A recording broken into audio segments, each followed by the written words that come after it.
John, how would you kind of compare today to yesterday? Um,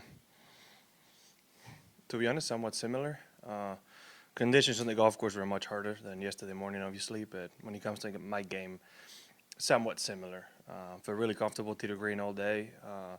Hit a lot of good putts. They just didn't go in, but Adam and I always like to think that things usually even out, and hit a, kind of guessed the wind very very well on 16 and made three really good putts on 15, 17, and 18 to kind of post a really good score. So at the end of the day, it evens out.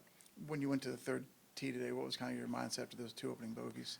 Yeah, well, the two different bogeys. That first tee shot wasn't terrible, and I ended up in a lie where hard to predict, right? It can come out good, it can come out like it did, and then well, from then on, it wasn't easy. 3-2 was just a terrible tee shot that I put myself in a really bad spot, right? I actually thought I made the putt, but from then on, you gotta assume not very few players in the afternoon were gonna play a bogey free, so you kind of have to go to work and take advantage of the holes coming up, right?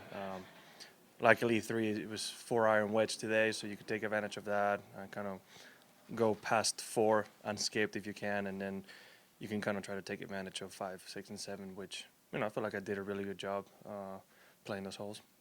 Which of the par threes do you look forward to the least? None of them are easy. You're not really looking forward to any of them. But I would say, God, 12 downwind does help. It was a 9-iron for me today, so at least you're not really concerned about the water.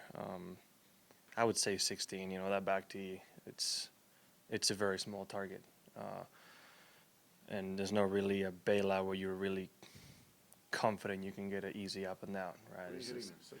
I hit a 6-iron. Both Colin and Jason hit a 5, and had Colin hits good, it would have been over. Jason flew it into the back bunker, so 6-iron seemed like the play. But you're landing short of the pin, which makes your landing area a lot smaller. It's just a small target. That's it. I had a weird question if anyone wanted to do something It normal. won't be the first time, go ahead. No, this probably won't make any sense, John, but you've won a lot already in your career. Do you know how winning happens? How much of winning is you going and winning, and how much do things fall into place?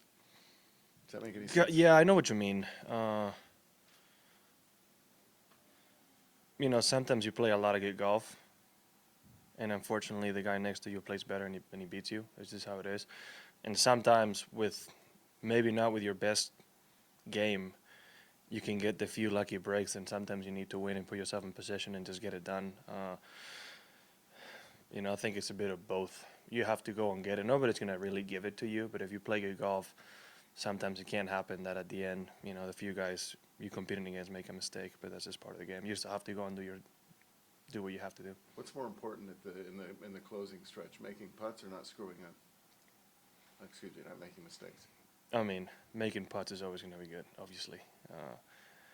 Again, it's a bit of both. But I would say making putts. If you're rolling them in on the back 9, if you're in the final groups, we rarely will be for a high score. So I would say making putts. John, you said yesterday that this golf course kind of takes the driver out of your hand. Sometimes. Sometimes.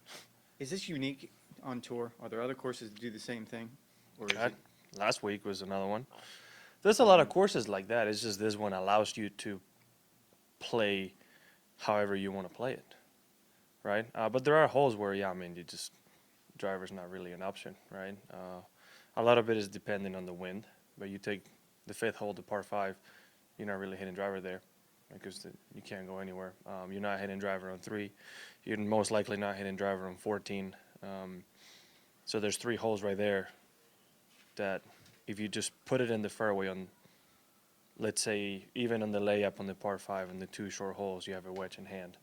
Not the easiest wedge shots in the world. You can easily make a number, but you don't need to take the risk that you might need to take in some other courses. And then, of course, you have holes like 17 and 18 where you most likely have to hit a driver and danger's lurking all over the place.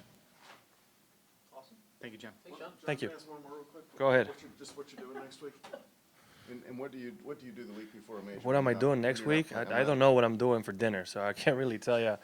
what I'm doing next It's gonna week. be better than mine, I can tell you that. When you're not playing the week before a major, how do you prepare differently than if you're just having a week off and you're getting ready to go play somewhere else? Well, it all depends how well you know the golf course, right?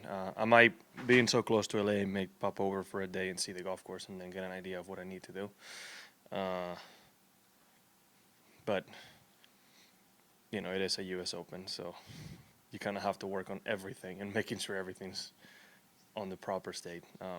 I wouldn't know how to say anything else. It's a balancing act of not overdoing things either, so you're not, you know, kind of overdoing it and going to a major a little bit, not tired or fatigued, but, you know, feeling like you might have done too much.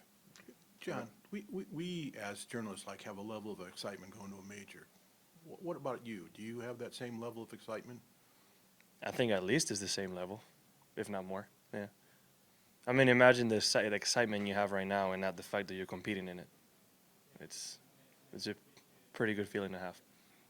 I have no idea what the hell you're talking about. Well, instead of riding, you're actually playing for the win. So I mean,